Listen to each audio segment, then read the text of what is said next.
បងសន្យាជីវិ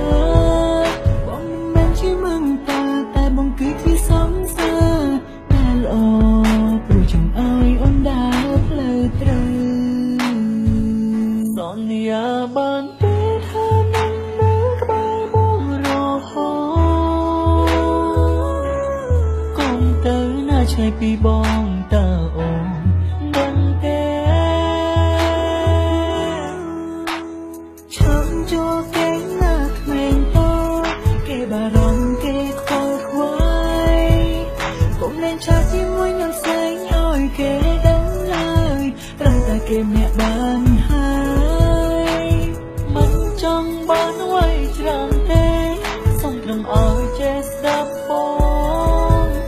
អូនធំហើយនឹងមិនជាផ្សេងនៅពីមុនទេអូនធ្វើអ្វីទៅចេញទៅ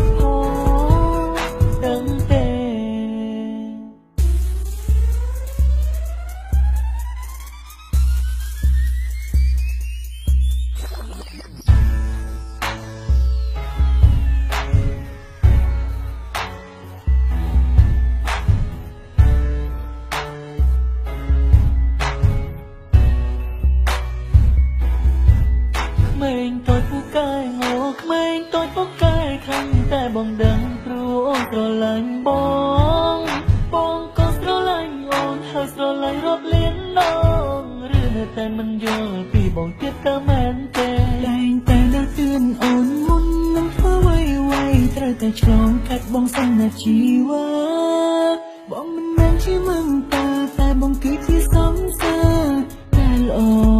ព្រោះចង់ឲ្យអូនដើរផ្លូវត្រូវសន្យាបានទេថានឹងនៅក្បែរបងរហូ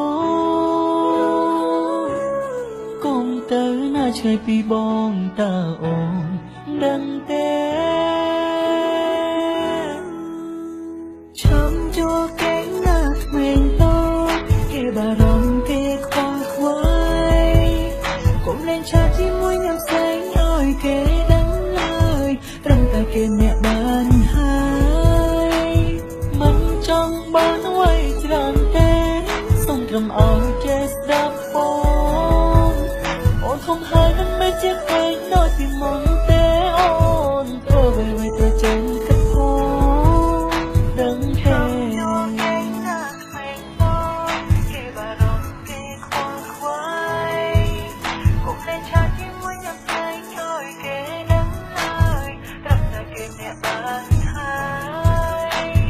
មិនចង់បានអ្វីច្រើនទេ